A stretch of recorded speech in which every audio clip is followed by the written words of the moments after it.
Welcome to our first panel of the fifth Cumbre. My name is Eugenio DiStefano, and I am a professor of foreign languages. And today our first panel is America, from here to the future, América, Desde, aquí, hacia, futuro.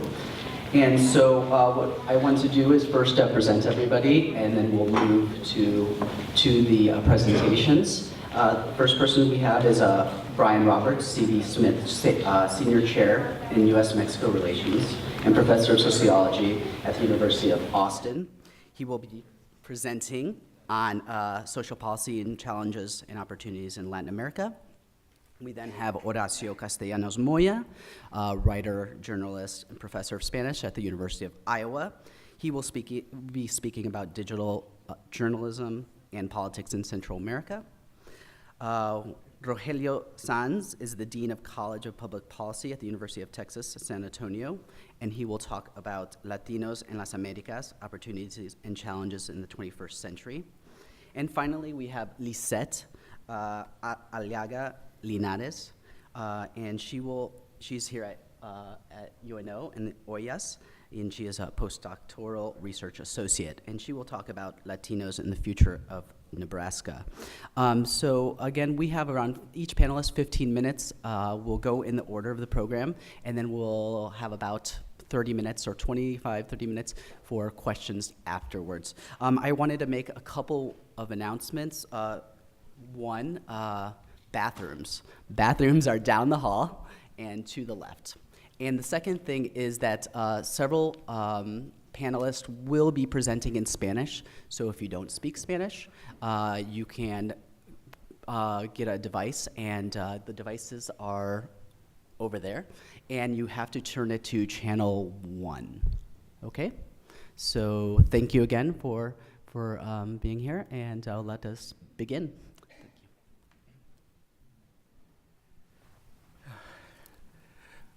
I'm going to give a general overview of what's going on in Latin America at the moment. Latin America is a very diverse region, and consequently I'm going to be simplifying a lot of things, reporting averages rather than differences between countries. But anyway, there's a lot of material, so I'm going to go through it rather quickly so that at least we can get some sense of what's going on. Now let's try to. Okay.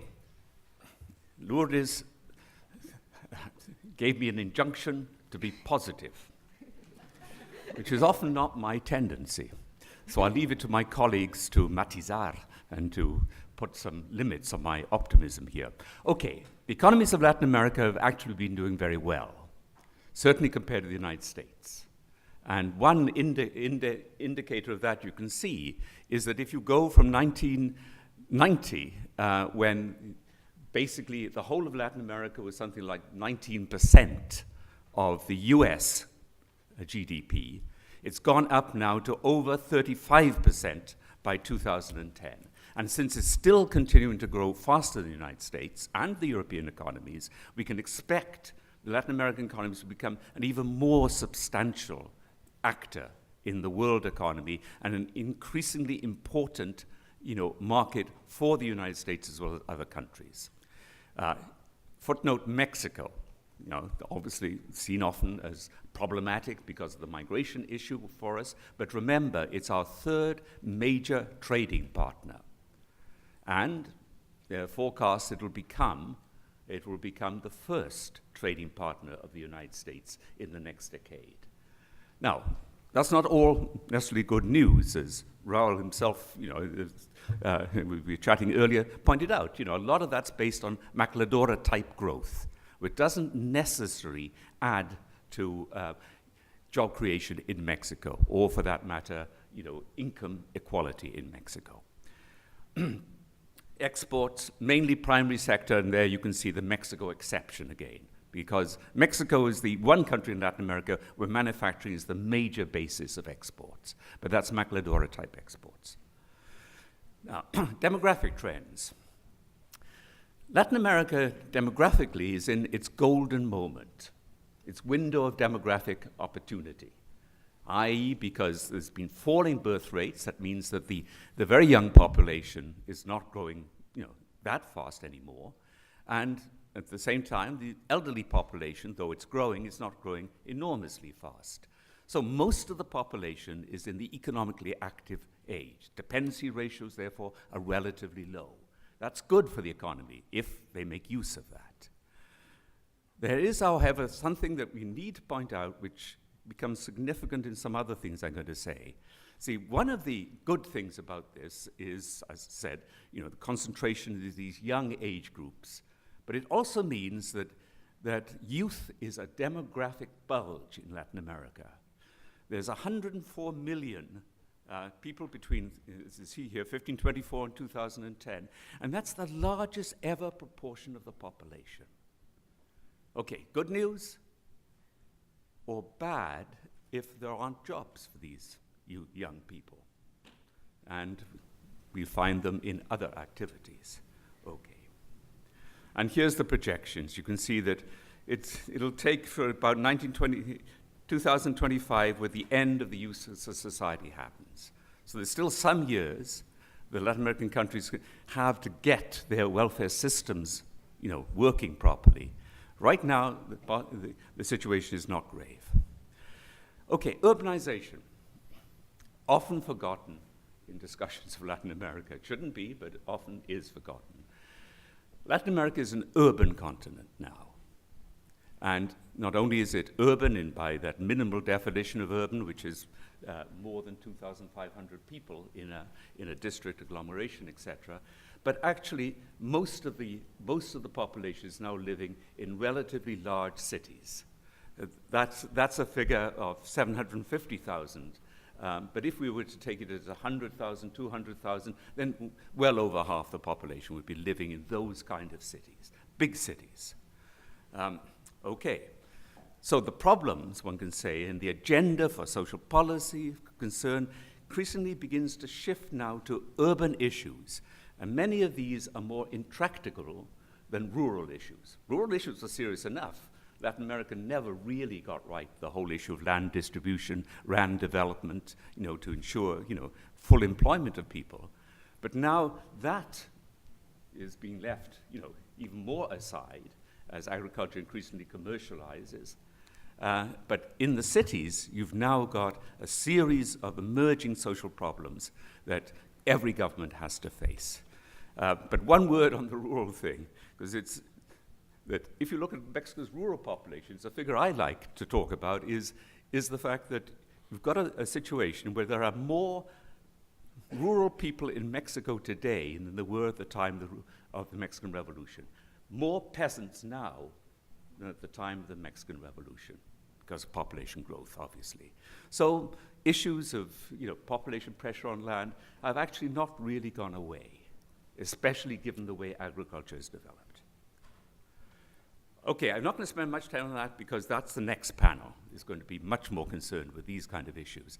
Migration, continent on the move. The point I'd like to make is that actually, yes, international migrations are important and they're diverse, not just to the United States, as sometimes we think, but it's to Europe as well, within Latin America itself. But the other point is that internal migration in each of the Latin American countries is now very high. In Mexico, it's extremely high. And it's a situation in which urban-to-urban migration has now replaced and far exceeded rural-to-urban migration. So people are on the move in a considerable way. And that's another component of this urban issue and urban problems. There's a lot of population instability now. As families break up, as people go off to search jobs in other cities, et cetera, or intrametropolitan migrations, as people leave one part of a metropolitan area like Mexico City, move to another part because, they want to be nearer work, but they leave behind their family of origin, certainly their parents, et cetera. Okay. And then we'd come back to that undoubtedly. Remember that on the whole, we seem to be in this kind of zero migration option at the moment with Mexico, i.e. return migration more or less is the same as migration from Mexico to the United States. One interesting aspect now is of the nature of return migration, or or let's put it another way, a nature of circular migration. Circular migration from Mexico was the typical form of migration in the old days, in which most people went for a period in the United States, came back, they might go again, and so on. Now, that's not typical. It's, people go and they tend to stay. And of those who continue circular migration, most of them now have documents. Makes sense. Documented, undocumented migrants don't want to risk coming back home to Mexico with the possibility they would not be able to get back into the United States again.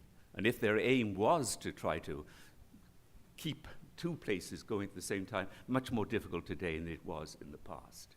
So it's people with documents, the people who are doing that option. Another slight element of optimism here, institutional modernization. It's happening. And it's wise not to neglect that. The rise of efficient, professionalized government bureaucracies. Yes, we hear all about corruption, and of course that is still an important issue in Latin America. But at the same time, their economic ministries are usually very efficient, etc. Even their social ministries are becoming very efficient. Certainly their social development ministries in various countries now are run by people who actually use the latest GIS techniques to distribute welfare and so on and so forth. That's there. And of course the two famous social policies of Latin America, Oportunidades in Mexico and Bolsa Familia in Brazil, these have been, in one sense, immensely successful in reaching out to 25% of their respective countries' populations. In Brazil, it certainly has been a factor in reducing poverty. Mexico, not so much. Interesting thing about Mexico is that, and Brazil, I don't know the situation there, but in Mexico, certainly, Oportunidades has typically been much more successful in rural areas than it is in the cities. Rural populations are easier to identify, get to, etc., deliver the goods. Cities, are more disorganized from that point of view. And of course, let's remember the negative side here, the major exception are police and judiciaries. This is still an enormous negative problem in Latin America. Okay, implications of all of that. Reduction in poverty in most countries in Latin America, except for Mexico. We're talking with Raul again about that, and he has some ideas, and seem good ones to me, but I'll leave him mention that if he wants to, why it hasn't. Rise of substantial middle class, inequality remains high. Okay, the challenges. Social spatial segregation of the cities. Okay, and gated communities. That kind of thing is a thing. Low-income neighborhoods are becoming physically and socially isolated even more than they were before. They're at the peripheries now. Urban redevelopment is an issue now, as the informal housing, remember Latin American cities were by and large built by people coming in and occupying them. So that policy choices between rehabilitation and massive housing projects for low-income population. Just a few slides. I gotta do this. This one there is the community that I studied in Guatemala City 50 years ago. A little less than 50 years, it was about that. Everything's mud, shacks, etc. That's the community more or less today, where they have redeveloped, upgraded it, etc. There's still things to be done, but there has been progress. But still, we're talking about almost 50 years. And that's the view, to remind you, those of you who don't know it, the classic type of squatter settlement, which is the same squatter settlement as that, but seen from above. And typical of a favela, too. Okay, now then, to get onto the big problem. Violence, law, and order. Rise in violence, mainly drug-related from 1980s onwards. And you can see the factors that actually help understand and explain the rise of that violence. Remember the internal urban consumption of illegal drugs. I remember in the 80s discussing with Mexican colleagues, and they were ready at that stage saying, oh, drugs are going to become a big problem in Mexico. I didn't believe them. I said, no, nonsense.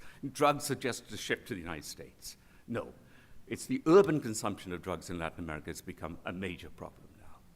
Okay? And of course, the countries that have become, are central to the DTOs, the cartels in the territories. And remember, that's happening in South America too now.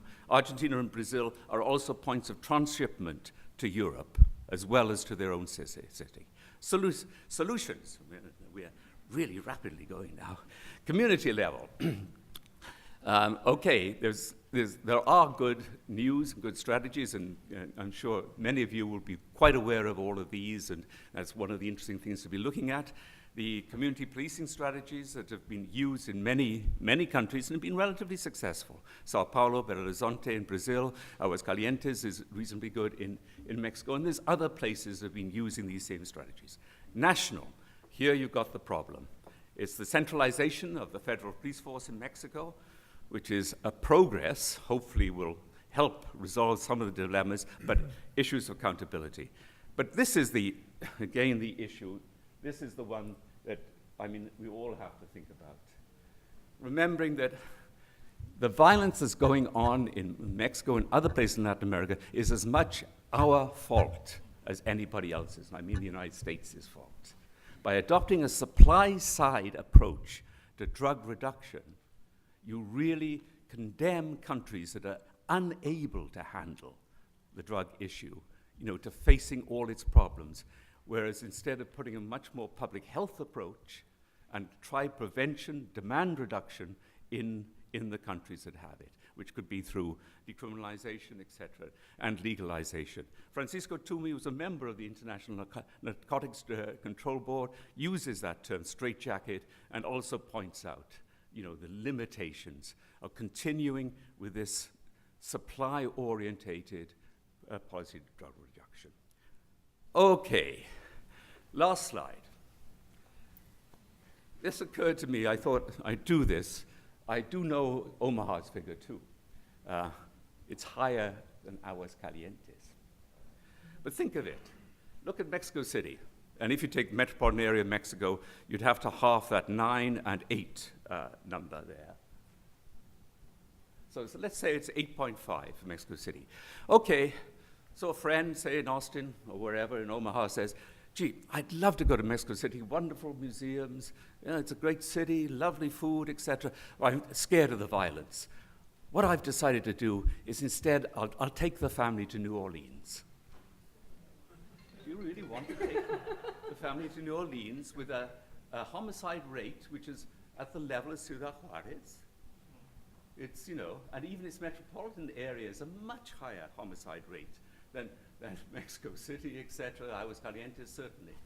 The only extremes, by the way, there, you can see it, is Guatemala City, probably the most dangerous city right now in the Americas, etc. But there it is, and you can see other American cities that really are higher than Mexico City. Detroit, certainly, Baltimore, certainly, and if you go into their inner cities, look at that. And Los Angeles and New York aren't too bad. But again, if you go outside that, Atlantic City, again, very high. Omaha, I think the FBI is 4.4.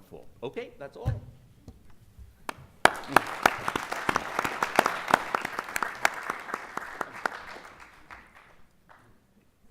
Thank you, Bryan. Now we have Horacio Castellanos Moya.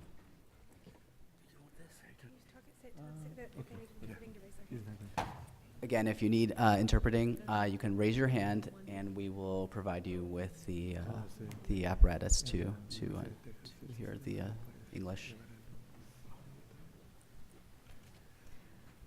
I have the websites in the different tabs.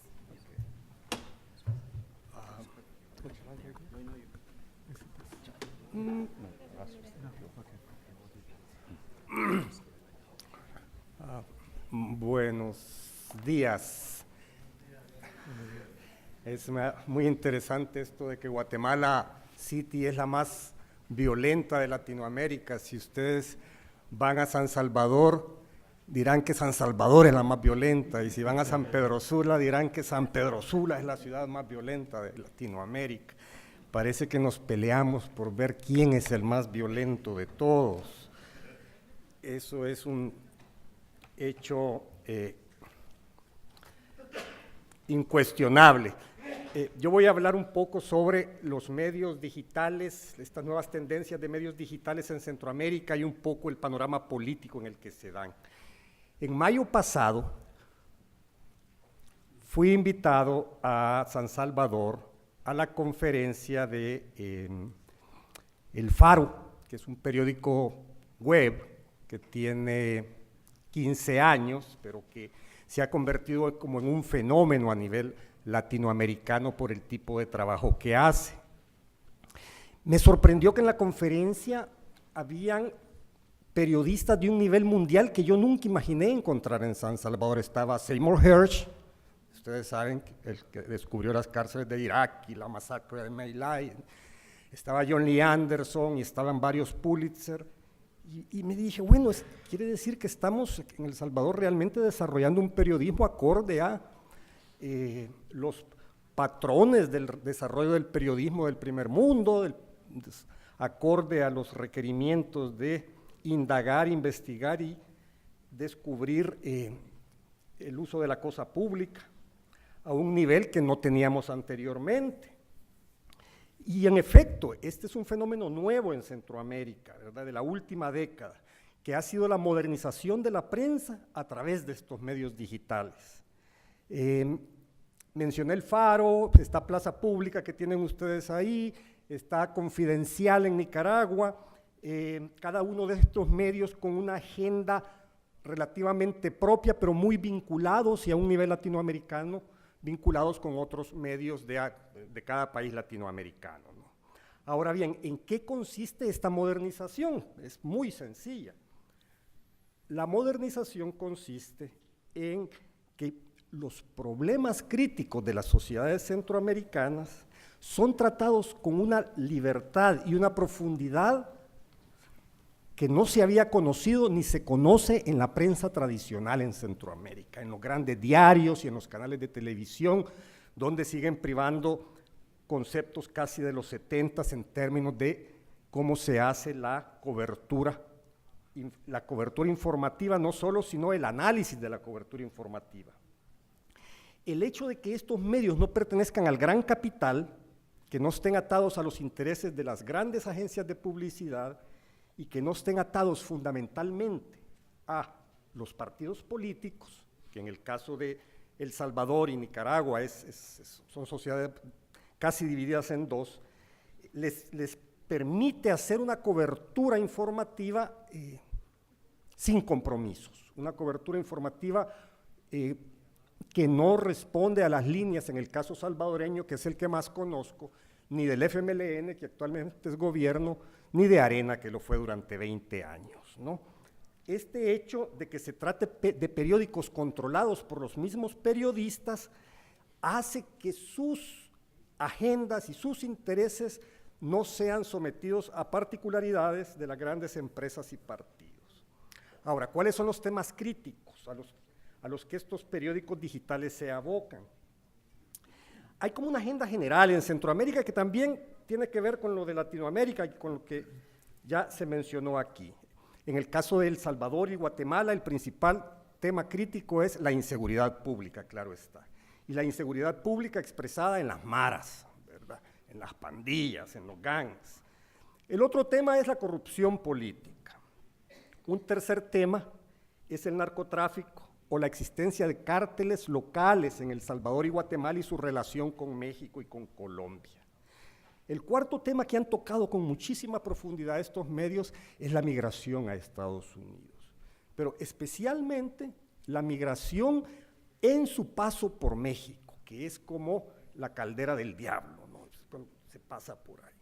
Y el último, el quinto punto que tocan estos medios y que los medios tradicionales no tocan de ninguna manera, es el que tiene que ver con la impunidad y la memoria histórica, ¿verdad?, o con las deudas pendientes de los conflictos armados de los 80s y principios de los 90. Esta agenda política podría ser en muchos de los aspectos similar a la de los medios tradicionales. La pregunta es entonces, ¿en qué consiste en detalle el tratamiento que hacen estos nuevos medios? ¿En qué consiste su forma de abordarlo? Y yo mencionaría aquí tres puntos. Uno, la humanización de los problemas sociales y la ruptura de los estereotipos. Si ustedes ven la prensa tradicional, el marero es malo. Bueno, el marero quizás sea malo, pero es una visión maniquea, ¿no? Es decir, está en un gang y se le trata como un ilegal y no hay una profundización en de dónde vienen estos jóvenes, ¿no? ¿Cómo es posible que en El Salvador haya 28.130 mareros, según la policía, que es más que toda la tropa que tuvo el FMLN en su mejor momento, ¿verdad? Es decir, eso es un fenómeno social impresionante, de los cuales hay 9.000 en la cárcel. Las maras son un tremendo problema social, claro, pero los medios tradicionales juzgan y condenan sin profundizar en él. Los nuevos periódicos digitales se han sumergido en el mundo de las maras. Los reporteros conocen a los mareros, se meten y comienzan a dar un mapa que muestra el carácter humano de ese problema. No que haga bueno a los mareros, pero orígenes, motivaciones, vida cotidiana y lo más importante, ¿por qué entrar a una mara sigue siendo atractivo o inevitable para grandes segmentos de la población centroamericana? ¿Verdad? ¿Por qué? Y ese por qué solo se puede hacer reporteando en el terreno sin hacer juicios de antemano que impiden entrar a profundidad en las problemáticas, ¿no? Otro tema en el cual los nuevos periódicos digitales han hecho un aporte tremendo en términos de humanización y ruptura del estereotipo es en lo de la migración a México, a través de México. Es decir, estos periódicos han mandado reporteros que se hacen migrantes con los migrantes, se suben en la bestia, cruzan México en el tren, ¿verdad? Son sometidos por los zetas en la parte que tienen que pasar por ahí y viven en carne propia todos los problemas y entonces cuentan desde una óptica muy humana y muy fuera del estereotipo el problema de la migración, qué tipo de gente migra, más allá de las estadísticas, cuál es la mentalidad, cuál es el mundo de expectativas, ¿verdad? Tanto al paso por México como el mundo de expectativas si logran llegar a Estados Unidos. Con respecto a esto, el Faro, por ejemplo, ha ganado muchos premios relacionados con lo de la migración, pero además seguir las maras y seguir la migración les ha permitido cubrir más a fondo hechos políticos que son generados por estas problemáticas. Como ustedes saben, en El Salvador el gobierno ha estado negociando con las maras. Es el único caso en Latinoamérica donde un gobierno constitucional negocia con grupos que pueden ser calificados del crimen organizado y negocia en términos públicos, digamos, que se sabe, y quienes revelan todo esto son los medios digitales. En la prensa tradicional se limita mucho la información. Un segundo punto que quisiera mencionar que es importante en la agenda de estos medios es exigir la rendición de cuentas de los políticos, de los funcionarios públicos o de los actores políticos en general.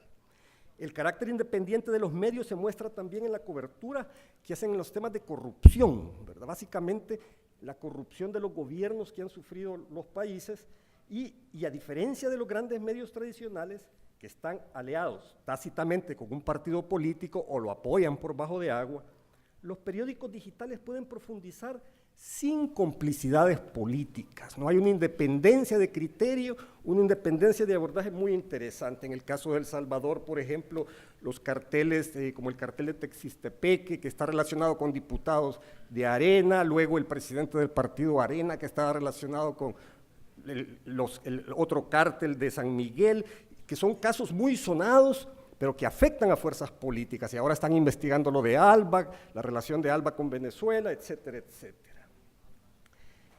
Un tercer elemento y último que mencionaré es la contribución a la memoria histórica y al juzgamiento de los crímenes políticos.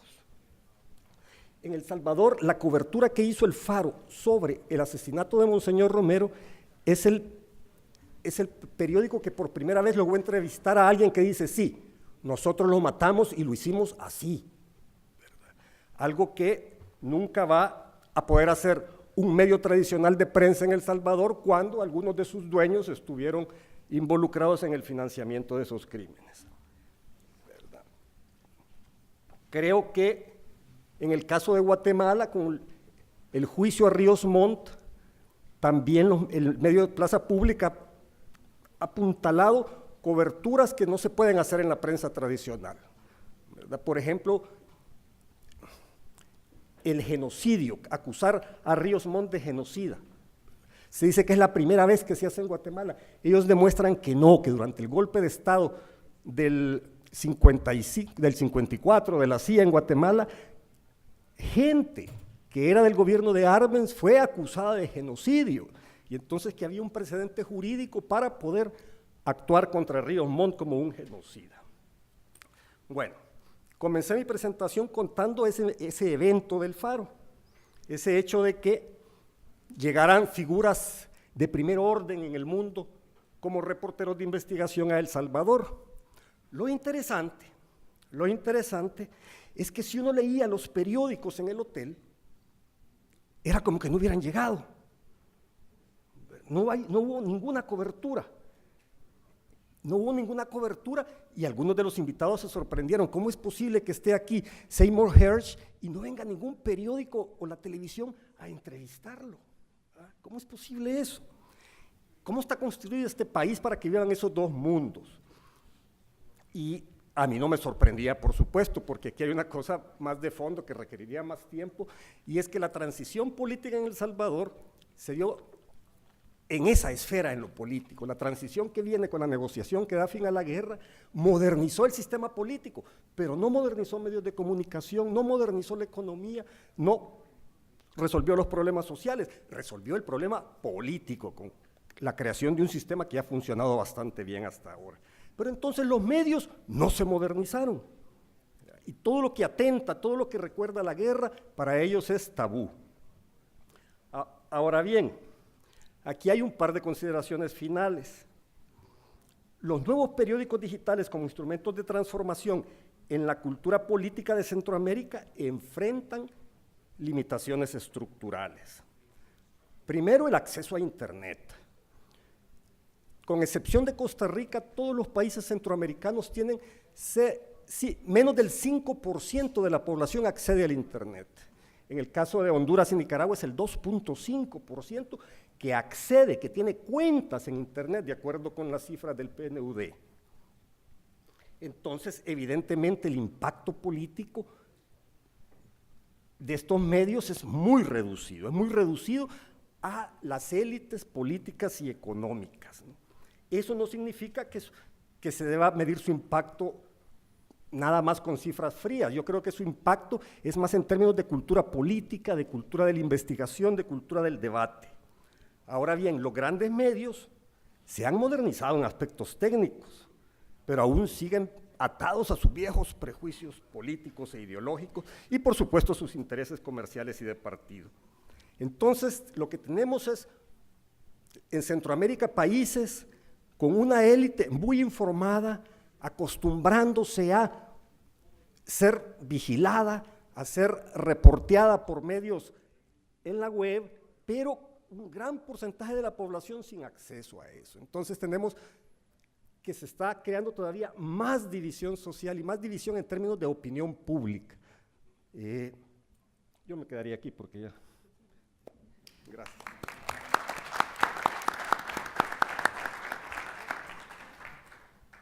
Gracias, Horacio. Now we have Rogelio Saenz. Thank you. Buenos dias, good morning. I was here a couple of years ago, also talking about some of the major trends that were going on in the U.S. population and the significant role that Latinos play in that changing America. One of the things that we've seen is we've been on a journey here in the United States, the Latino population, for a significantly long period of time, despite what many in the United States claim that we are very recent immigrants here in this country. But particularly what we've seen in the last half century has been a significant shift in the Latino population, so that if we looked at the Latino population in 1960, This was at the tail end of the Bracero program. For example, the Latino population was predominantly a Mexican population with a much smaller Puerto Rican and Cuban population. A large majority of the population at this time, probably about 85% or so, were born in the United States. And it was pretty much an invisible population and one that was very much regional with Mexicans in the Southwest, Puerto Ricans in the Northeast, particularly New York, and then Cubans in Florida. What we've seen has been a tremendous shift starting in the 1980s to today, that we see a much greater diversity on the basis of national origin in the Latino population. We see a significant portion of the population that is foreign born outside of the United States, approximately 40%. And we also have seen the transformation of Latinos from an invisible regional minority to a nationally significant population, since 2003, the largest minority group in the United States. So let's take a look at the demographic context. And we've seen a tremendous shift in the demography of the Latino population from about 14.6 million people in 1980 all the way to 50.5 million in 2010. Now we're up somewhere between 53 and 54 million people.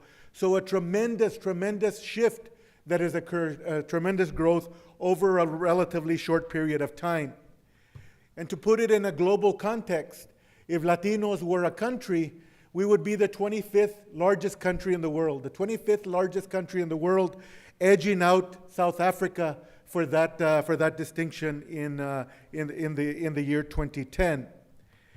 And we've seen then the shift that has taken place in the United States would not have occurred without the Latino population. Without the Latino population, this country would be very much like we see European countries, that we see Japan and other highly developed Asian countries, that would be aging populations with relatively few people in the younger ages. Instead, we see the United States being a dynamic, highly dynamic country, and that is because of the Latino population. And we've seen, for example, even in 1980, when we accounted for only 6% of the US population, we were already accounting for a third of the population growth.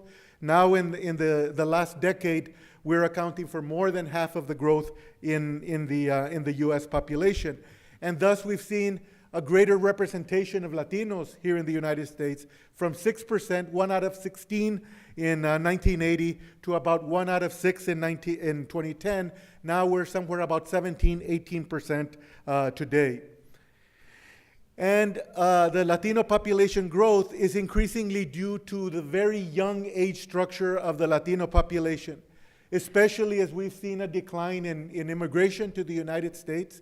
The young age structure of Latinos will be responsible increasingly for the shifts that we're seeing. And to give you an illustration here, the age structure, the median age of the Latino population in our last census, 2010, was 27, compared to a white population where the median age was 42. You can imagine then at age 27, if you're looking at a woman, for example, at age 27, we're talking about the peak years, for example, of when women are having their children. And in contrast with the white population, there are very few 42-year-old women who are having babies. So you can see the tremendous difference in demography of these two populations. Demographers look at age-sex pyramids to get a visual illustration of how young or how old the population is. And on the left there, you can see the Latino population. You can see a very wide base at the bottom, signifying a very young, youthful age population. And toward the top, you see kind of a needle indicating relatively few older people in the Latino population. In contrast, on the right-hand side, you see the age-sex pyramid for the white population, and you see a tremendously different population, a very narrow bottom, suggesting relatively a smaller portion of the population that are younger. You see the baby boomers there, those bulges, and at the top you don't see a needle, but you see a greater, wider bars indicating an aging population. In fact, the population less than 15 years of age is even smaller than the population 65 and older of the white population. And to give you kind of a forceful kind of indication of what these consequences are, we can think of births and deaths, for example, what demographers call natural change. And we can see here, for example, the period 2000 to 2009. For the white population, 21 million births took place at that time versus 18 million deaths at that time. So the ratio was about 1.1 birth to every 1 death in the white population. In contrast, because of the very youthful age structure of the Latino population, we had approximately 9 million births at that time and just over 1 million deaths, with a ratio then being 8.9 births to every 1 death, okay? Again, very much responsible, these kind of age-sex structures that we see.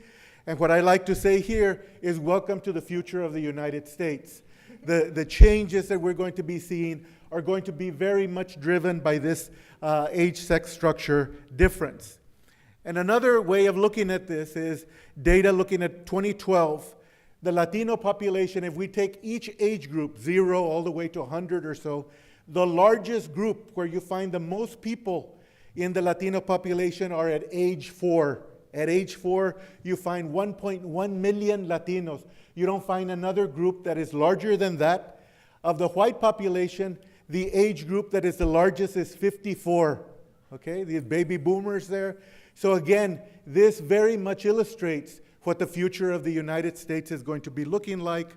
You look at blacks, it's 21 is the largest age, single age year. American Indian, Alaska Native, 20, and Asian, 30. Again, the future of the United States, again, that we see illustrated in this graphic. We can see the U.S. population projections. These are the latest U.S. population projections, and you can see each decade from 2010 to 2060, the next 50 years or so, you can see that the U.S. population is projected to go from about 309 million to about 420 million. With a white population, you're going to begin seeing very slow growth taking place in the next couple of decades. Somewhere between 2020 and 2030, the white population will continue to decline as we have the significant aging of the white population. And with a non-white population, what you'll see is the non-white population will become the largest by 2050 or so. And then you can see the tremendous growth taking place in the Latino population. And some of the highlights of these population projections, again, one of the things is as we see the decline in the white population, we'll see Census Bureau projects that in 2060, there will be fewer whites, for example, that there were back in 1980. Again, a significant aging of the U.S. population. And again, kind of the factors that are already taking place in Europe and Japan and other countries. We'll also see that most of the growth, of course, is going to be due to the non-white population, particularly to the Latino population, with about 70% accounting for about 70% of the growth between 2010 and 2060. Despite these trends, and the very important role that Latinos are playing in the shifting demography of the United States, we continue to be seen as what sociologists call perpetual foreigners, people who do not belong in this country. And even though that we have been here for generations and generations, and we really are primarily responsible for the shifts that are taking place in the United States, when it comes to the discussion of public policy, when it comes to planning for the future, we are simply not at the table. And this is something that you see in the mass media, you see in political dialogues, and again in planning for the future. There are opportunities and challenges here. Opportunities increasingly at the national, at the state, and at the local levels. Latinos are playing a prominent role in terms of the results of elections, so that there is much potential for the expansion of the Latino political base. The Latino buying power has expanded faster than for any other group currently and into the future, and we'll see that all societal institutions, from the religious institution to the health institution to the political institution, economics institution, all those will be affected by the growth of the Latino population. And another sign of hope is that we've seen improvements in educational attainment among Latinos. For example, we are now the largest minority group in higher education. Some latest statistics suggesting that we have higher rates of college attendance compared to whites, even though much of that has been at the community college level, but again, it's a start. The challenge is there are many in the criminal justice system, the disproportionate representation of Latinos and African Americans in the criminal justice system. Education, we still continue to have a lot of push-outs and dropouts. The health issues of obesity, disability, diabetes, immigration, the splitting of families, the massive deportations, jobs. Latinos have high levels of employment. We're working, but we're just simply working in jobs that don't pay good wages, don't have benefits, and so forth. And then voting, low levels of naturalization, the youthful population, and again, efforts to try to keep us from voting. And we've seen kind of the consequence of the massive growth of the Latino population has been recent efforts to try to curtail the Latino potential political power. So we've seen it in state and local anti-immigrant policies. We've seen it on an attack on affirmative action. Affirmative action is something that we now put in our job ads, but really doesn't have much meaning or much teeth. We see it in the attack on bilingual education, the cuts to public school education in Bryan and my state, Texas. The previous legislative session, $5.4 billion cut from public education when Latinos represent the majority of kids in the state of Texas. We've seen the booming incarceration of people of color, African Americans and Latinos, and you want to keep them out of voting and getting political power. You put them in jail, you put them in the criminal justice system. That takes their vote away. We've seen it in political redistricting, and we've seen it in voter ID. And then we've seen the change in demography. What I call with this change in demography, there has been eroding democracy as well, so that these efforts to limit the representation, the political representation of Latinos, runs counter to the US principles of democracy. And it was ironically that Samuel Huntington was very much worried that it was Latinos who were going to ruin the democratic institutions of this country, but rather that Latinos have really been the victims of efforts to try to run askew of democracy. And what can we do? And I point, you can look at these bullet points here, and you can point to the work that OLLAS is doing, finding our voices, the reports that Lourdes, Jonathan, Tomas, and others are generating, having to do with what is going on with the Latino population in the state of Nebraska, having that the public dialogue and engagement, making sure that Latinos are at the table, the dialogue and partnerships between academics and nonprofit and grassroots organizations, as OLLAS is a model, holding public officials accountable, making sure that they're taking into account the growth that has taken place in the Latino population, and again, agenda setting for the future. What will we as Latinos do when we actually, these numbers start really churning away and so forth? What are we going to do when we have the political numbers and so forth? Are we going to have an agenda or not? And those are things that we need to begin thinking about now. And with that, I close. Thank you.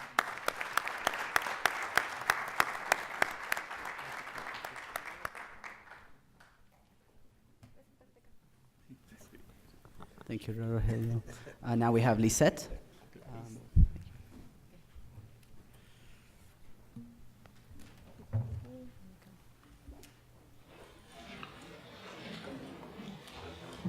Thank you for coming to Cumbre. Gracias por estar aquí. As you all know, Latinos, as Rogelio described it quite accurately, Latinos are the fastest growing population, not only in the United States, but also in the state of Nebraska. According to the latest projections published by the UNO Center for Public Affairs Research this June, Latino population could triple by 2015 here in Nebraska. From representing 9% of the total population today, the 500,000 Latinos in 2050 will make up the 16%. That is, 1 out of 6 Nebraskans will be Latino. A growing younger generation of Latinos will require significant institutional arrangements so that Nebraska can take full advantage of this new generation. Then, current and periodical research accompanying these policy conversations is a pressing need that we at OLLAS have taken very seriously.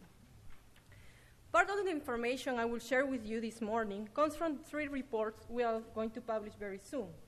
One on the socioeconomic trends characterizing Latinos in Nebraska, a second one on the evolution of the Mexican origin population, and a third one about Latino business in particular. We will devote later in this year more detailed presentations for each of these reports, but we wanted to share with you some of our results to get a conversation started about the many contributions and challenges that Latinos face in this state. I will specifically show you the most recent population projections and how Latino growth could and have impacted many social institutions in the state, such as the educational system, the business environment, family life, as to name just a few. In the coming years, Latino growth will entail a larger presence of Latinos within the youngest age groups. As shown in this graph, the growth will come mainly from the new cohorts of US-born Latinos, which could imply in the next 20 years a progressively younger generation of Latinos. Latinos will become, by 2050, a third of the population at school age, almost a quarter of the working age population in Nebraska, and will increase significantly among the elderly. That is, from being now 2% of the population at retirement age, Latinos will make up 14% of that population by 2050. Moreover,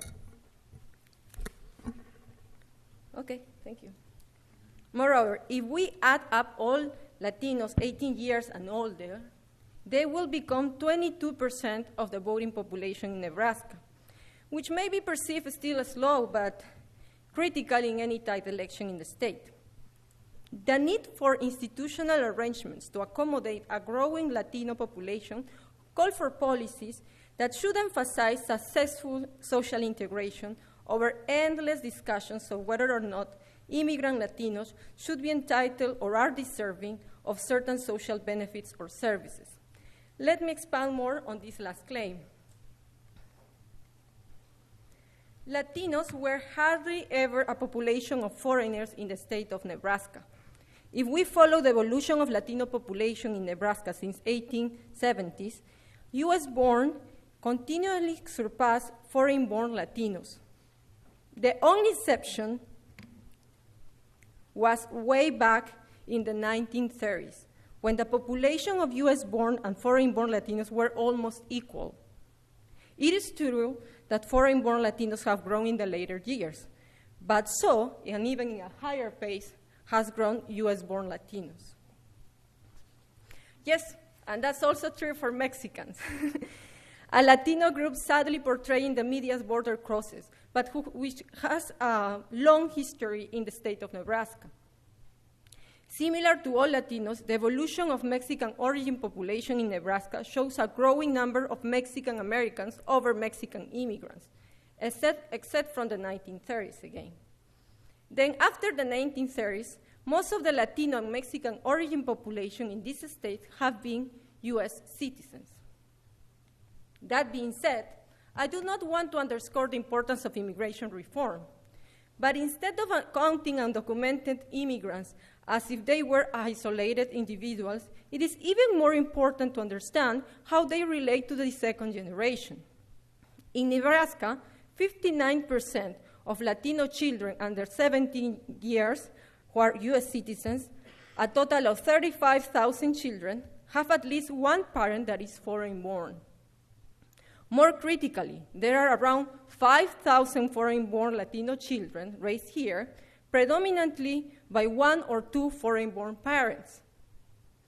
While we don't know exactly whether their parents have legal immigrant status by the information we could obtain, it is critical to understand that in any case, the quality of integration of those foreign-born parents tied the life chances of around 14% of Nebraska-born children and almost half of foreign-born but Nebraska-raised children.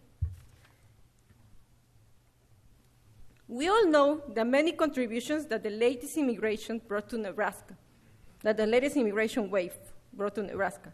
The settlement of Latinos in many counties fueled the labor force of growing industries and revamped overall population growth in the state.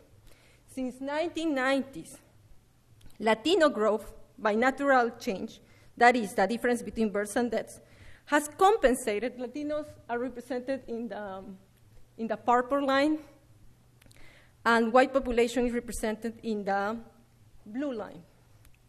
As you can see, has compensated and is projected to counteract, the Latino growth is projected to counteract the effect of the decline in non-Hispanic whites in the state. But beyond population growth, the contributions are even more tangible in the education system, the business environment, and the housing market, among others. Among Latino youth, there is an increase that every year is considered record high at UNO of college enrollment, a growth almost equally seizable for immigrant and non-immigrant Latino youth. And you can see here, both are growing. When compared to other ethnic groups, Latinos have still the lowest completion rates of high school education. But educational attainment has slowly improved thanks to this new generation of high school graduates and college students. In terms of the business environment, Latino-owned businesses have doubled as a result of Latinos looking for a way out of low-paid jobs. Being only 2% of the total firms in the state in 2007, this small share of businesses, of Latino-owned business, have outpaced the overall state, white-owned, and other minority-owned business growth rates in terms of the number of firms, the sales, employment, and payroll. Here is Hispanic-owned business versus the growth rates on other types of owned businesses.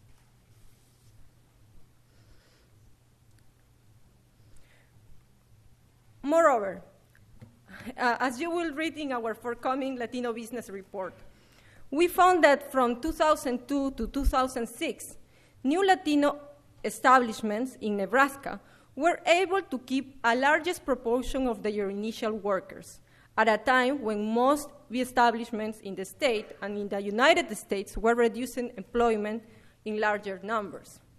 So we have what we call the initial jobs that we retained, a job retention rate of 95% overall, when Asian, Black-owned, white-owned, and the total businesses in Nebraska have lower rates of retention. And if you compare this growth, this retention rate, you have it that is even higher than the national rate for Hispanics in the US. So something interesting is happening here. Moreover, as you will read, I'm gonna try to finish this. Finally, the percentage of Latino owning or buying a house in the state has increased, even though the home ownership rates for the state as a whole have not changed as much. Despite being still behind at the state average, the increase is equally important for foreign-born and US-born Latinos, and clearly shows a trend of making a home in Nebraska. Okay. Other social indicators show little advancement or show significant differences between the experience of Latino immigrants and Americans. Latino language proficiency has increased as an effect of a young foreign-born generation being raised here. Still, foreign-born adults show little improvement. Then there is a growing need to increase English level proficiency that could translate in better job opportunities. While the high school dropout rates have decreased, there is an important contrast on the experience of foreign-born and US-born Latinos. The decrease of high school rates is mostly explained as an effect of the decrease of that rate among foreign-born Latinos, while the rate seems to be stable from 2000 to 2011 for US-born Latinos. If we check the absolute numbers, though, certainly foreign-born Latinos have the biggest share of the total population of high school dropouts. But also, we can see that at a larger pace, most US-born Latinos are dropping out of high school in the later years. We are troubled by this finding. Understanding the causes and processes at play that are showing this trend is something that we would like to inquire further with more detailed information that the sources we have used so far could provide. Other indicators have not shown much of a change since 2002. Similar to what we have observed in 2000 and 2011, the latest information in 2012 show Latinos are still 3 times as likely to experience poverty and being uninsured than the average family of individual in Nebraska. Latinos' household income are 25% lower than the average of the Nebraska family. Moreover, they are twice as likely to be unemployed, despite the fact that Nebraska unemployment rates are below the US average. We're looking forward to the next US Census data release so we can inquire further on how these indicators reflect the experiences of immigrants and US Latino citizens.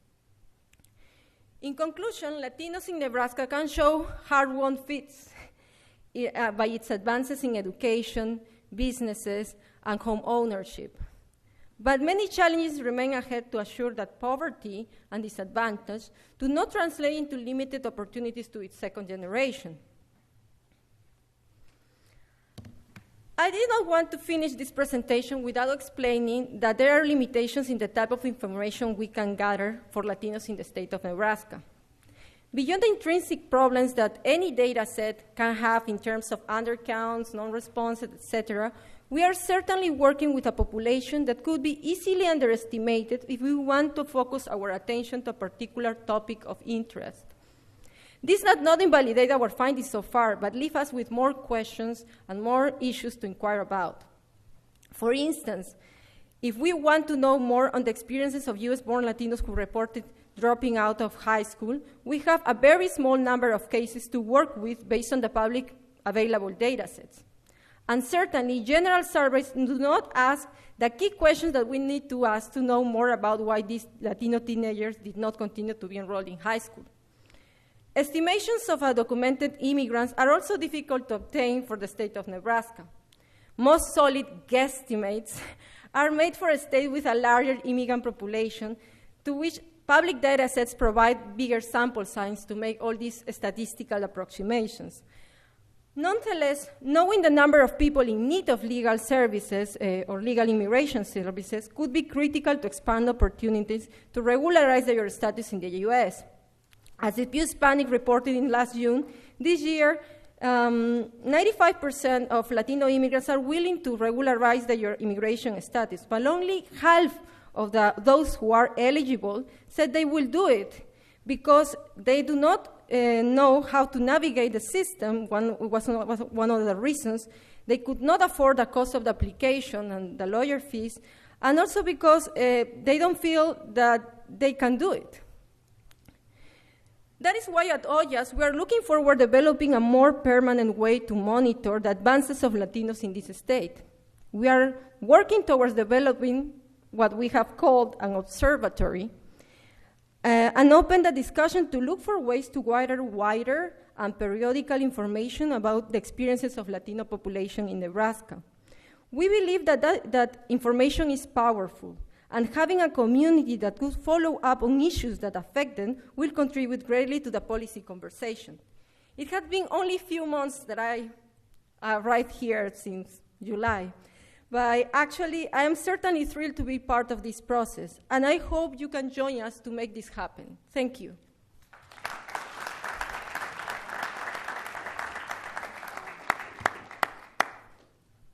Thank you, Lissette, and thank you to all the panelists. So we have some time to ask some questions. And I guess I just wanted to just start off by asking a question to all of you. I was trying to think of a way to join all these papers. And so I work on human rights and the kind of emergence of a human rights network and a certain type of rhetoric and discourse in the 1970s, and that continues today.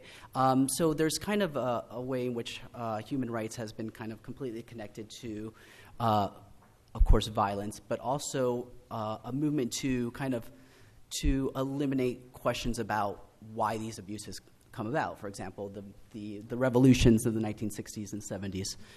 So I was thinking about how, in a sense, all these different talks. So we have violence, we have memory, we have social inclusion, we have immigration, and so much of that it deals with how people are excluded from the democratic process. But the way we understand the democratic process and the way we can see it today happening is that it really has nothing to do with a widening gap that we have been seeing throughout the last 30 years as well. So we see that, yes, we can have more inclusion, but what we don't have is a kind of decrease of the widening gap between rich and poor. So this is this project that we have here is or the objective of this conference is perhaps thinking about 10 years in advance and what you may see, what will happen with this economic base or situation, and how will that relate back to your work.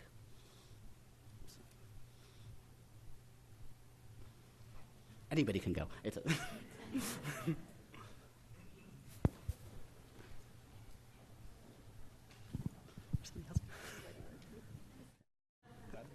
All right, I'll give it a try. We can ask something else. No, that's a Sure, we can. that's a profound question. I think in terms of, and I was talking with a colleague, Lacey, earlier, and she was talking about then the Nebraska, that there's a lot of very positive kind of things that have taken place, but that Nebraska was also one of the states that didn't grant licenses to immigrants, undocumented as well. And one of the things I think that we see is that there's been kind of the acceptance of Latinos in one sphere, but not the acceptance of Latinos in others. So that if we look at cultural aspects, the food, the drinks, and so forth, so I think I had kind of mentioned the whole thing of we'll eat your food, we'll drink your alcohol, but we won't give you driver's licenses and things like that. It is the acceptance of Latinos in ways that are not threatening to this country. And still, in terms of the gaps that we see, I think that it is still open about what is going to happen to Latinos here in the United States, and what will happen when those numbers begin shifting, because there you can really see the two routes. One would be the extent to which people view the economic power of Latinos and what they bring to the table.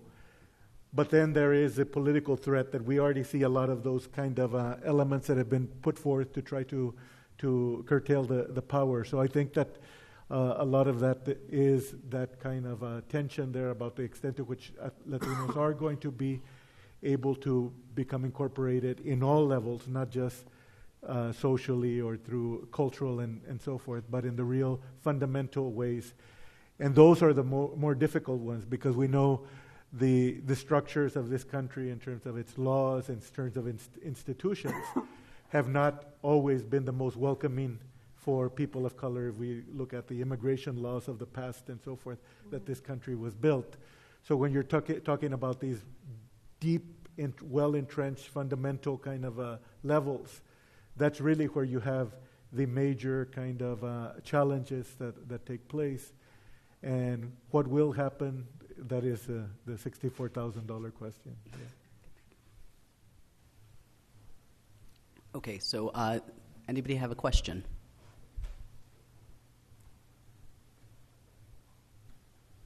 See, Thomas. Questions mostly for Rogelio, but he's wearing well on the panel. Rogelio, you talked about expanding Latino politics and that great topic here about demographics. And so I was wondering, what will those politics look like when, as a group, Latinos begin to follow the widening income and wealth gap in the United States, and wealthy Latinos are no longer able to represent others? Yeah, that's another of those challenges, the extent to which these differences will move from kind of ethnic politics to more general, more incorporated kind of politics. And I think that we have, as we've seen the greater diversity of the Latino population, not only along national origin lines, and we see some of those differences by political parties and issues that they represent, but also as we see the growth of the middle class, the growth of particularly those at the top that don't necessarily share the same kind of issues having to do with immigration. In fact, you talk to some individuals who have been immigrants themselves, and we saw it in California, for example, with Proposition 187 and so forth, where you have some people that say, okay, well, I'm here and I'm going to be in favor of this particular issue, but more so along the lines of income.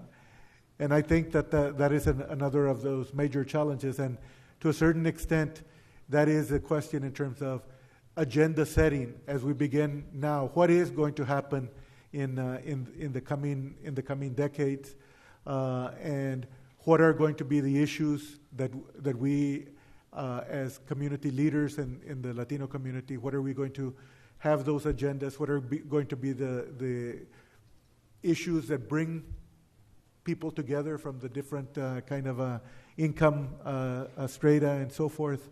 But those are major, is another of those major challenges. Another question right here. Thank you all so much. This was very, very rich.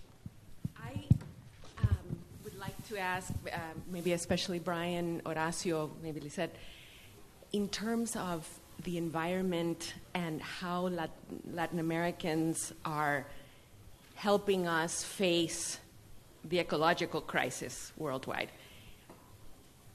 You talked about la humanización de la realidad, de la violencia y las cosas así, pero are they able, are there spaces where they can continue to explore the connections between economic development and the crisis, and we need them to help us. I'm looking also for what are publications, who are leaders' voices that are leading in this, and hopefully Latinos in the United States too will become more active, and perhaps that can be one issue that helps unite. Any insights on that? Well, yeah, there are, fairly strong ecological movements in most Latin American countries, but one of the issues is that there's not much of a middle class in Latin America that's philanthropic. So the amount of funds available to sponsor the kinds of groups that can work effectively ecologically is not great.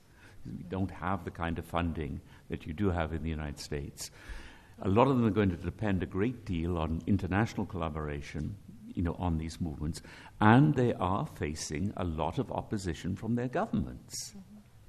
Chile is a particularly good example of that, in which Mapuche attempts to safeguard their lands in the Andes against dams and other kinds of developments have typically failed. And even so-called progressive governments in Chile, the Concertación, have actually, moved them out, jailed them, etc. So there's a lot of, going to Brazil, the same thing with the Amazon, the protection of the indigenous people. A bit more consciousness about this when it hits the headlines, but still they're allowing landowners, in the Amazonian area to get rid of colonists and the indigenous population, to lay it down for soybeans and what have you. I mean, right now, the negative side of Latin American growth is that so much of it is in primary commodities. And so that, think soybeans. but also think precious and non-precious metals. All of this exploitation, it's going on at an enormous pace in South America, poses threats to the environment. But countries that are desperate to grow, have not much time for environmental issues. And think the Ecuadorian situation, when they try to raise money, internationally, so that they don't have to or be under pressure to exploit their tropical forests. Again, they failed, and it's yes, there is a lot of concern, and in one sense it's better now than it was before, partly because there is more news coverage, international and national, about these issues. But it's an uphill struggle, and those interested in this is a very important area of study. I mean, we've been cooperating, that's in Austin, with some of the Peruvian groups who are working on the whole problem of the melting of the glaciers in the Andes, which have been major sources of water supply for the highlands, but also down even to Lima. And, it requires a lot of work, even to publicize it. It's not something that reaches attention, but when you see the data, you really begin to get worried.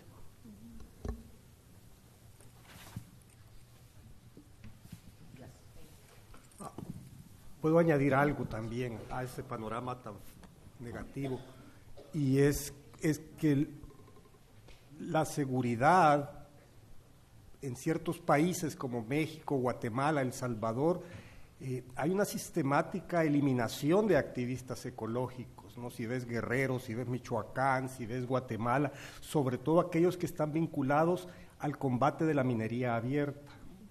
Entonces, la situación es más bien muy mala, diría yo.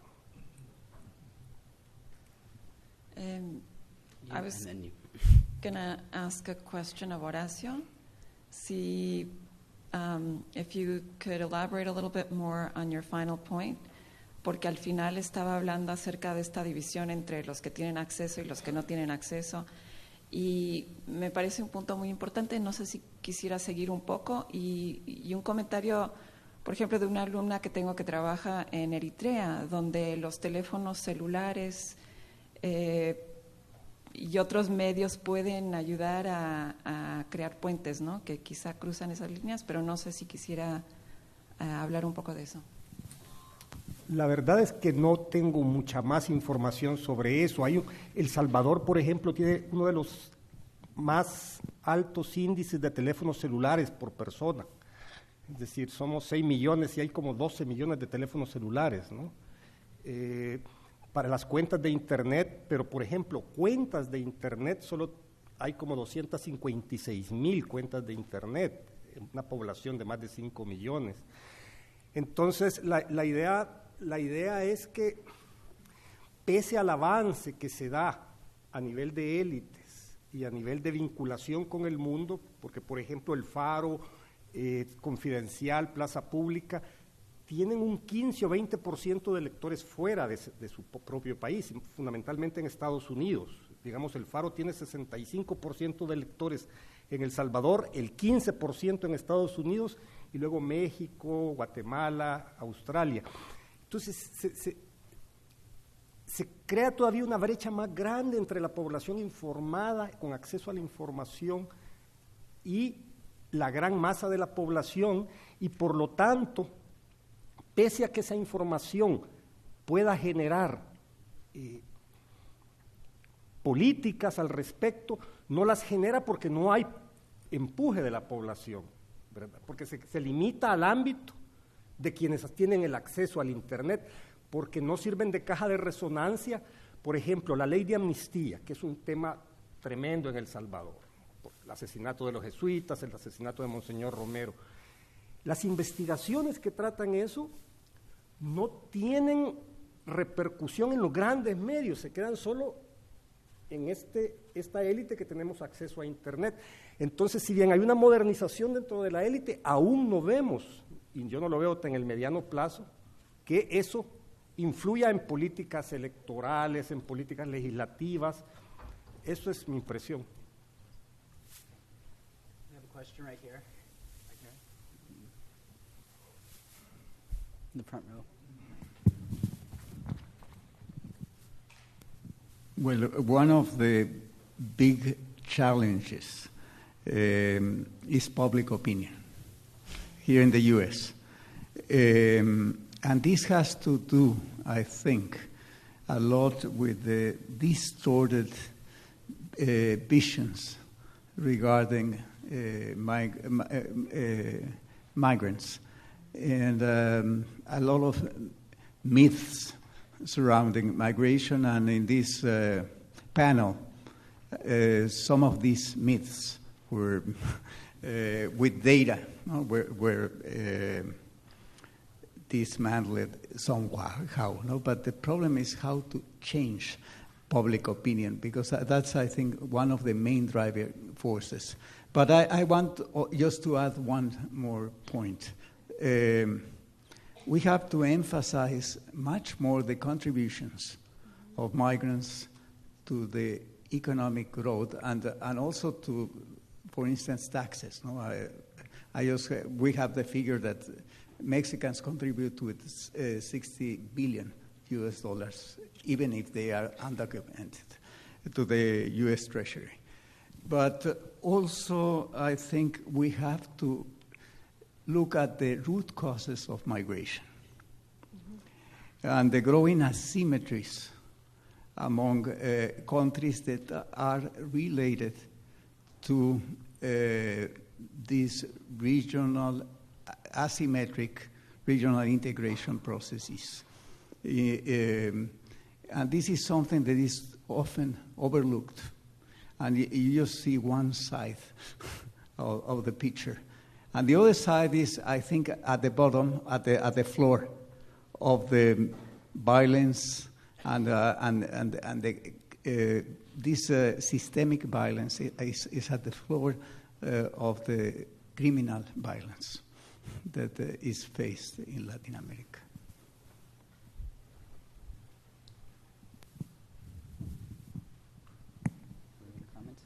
I have a question and a comment. One is for, actually for Horacio. I wanted to know if there was, within these digital media, experiences of censura or persecution about the journalists. And also, well, the second question actually is not one, it's two. The second question is if there will be, how do you see the role of the radio? If the radio is interested in partnership with this type of the diffusion of the research or reports that this digital media does. And another comment, this is unrelated and it's following up on the previous comment, is that I guess the media is a big challenge because it's much of these images or negative images about immigration are coming from the television for sure, and for bad representation of immigration or Latinos and also people of color in popular shows, TV shows, and general programs. But one key issue that I believe should be emphasized is the type of education and how the history of the United States is taught in U.S. When I was at UT Austin in Texas, and it was a TA in a course that was called Chicanos in American Society, most of the students that were drawn to that course came from predominantly Hispanic communities in Texas. They were the first time they knew more about the history of Cesar Chavez. They knew Cesar Chavez for sure around the streets, and the people would talk to them. They knew that he was a leader, he was important, but his story was never connected to the history of the civil rights movement, which is at the core of the American identity. They believed that was a different struggle, different thing. And when we came to the class and they were taught that there were linkages between this movement and the African American community fighting for the civil rights and equal justice, there was an it was eye-opening for them. Even the most fundamental piece of history in Texas, that is the Alamo, the only thing they knew about the Alamo was this typical movie that only portrays like it was a white versus Mexican war. But they didn't know that actually in the elite of Texas, there were Mexicans. and that fight was a Texan fight against Mexico. But in that elite, there were Mexicans that after this, the Texas was settled, were actually taking off in their titles to land and things like that. They didn't know that part of the history. So even though they were raised as Texans, they were raised in an environment that they thought they didn't belong. So with this course, they learn, or they appreciate it, and they say, okay, I am not a foreigner here. Even they felt that they were foreigners because they were always told that like they were. So I think like coming from that's part of the mission in OLLAS, but just from the primary school, teaching them that they belong because they're here, is something that it could be really something that they can use to, when they see this kind of bad portrayal in the media, to defend against themselves about that, to don't internalize those messages. So that's my comment, and thank you, Horacio. Hopefully. Muy breve. Los periodistas que trabajan en medios digitales, no conozco yo de actos de represión típicos, digamos, en Centroamérica, que es la ejecución. Lo que se da es cierto tipo de censura dependiendo del país. Digamos, en Nicaragua, Confidencial tiene problemas con el gobierno de Daniel Ortega. Y sí tiene acceso a un programa de televisión, y lo que ha hecho Ortega es ir comprando los canales de televisión a medida que para irlos sacando del juego, ¿no? Ahora, en El Salvador y Guatemala, que yo sepa, no. Y creo que no ha habido una reacción tan drástica del poder precisamente por el impacto en las masas, que no se está dando todavía el impacto. Si hubiera impacto en las masas sería distinto. En cuanto a la radio, si la estructura de propiedad de la radio en el Centroamérica es seguramente, como toda Latinoamérica, es muy distinta a la televisión y a los periódicos. Y entonces sí, hay unas radios comunitarias, hay radios populares, las radios funcionan a otro nivel, esa es otra agenda. E incluso algunos de estos periódicos, en El Salvador El Faro ya tiene su programa de radio y está viendo si compra su radio, pero es otro paquete.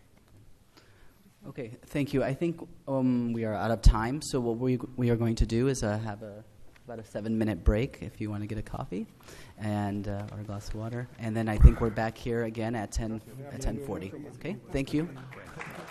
Thank you to our panelists as well.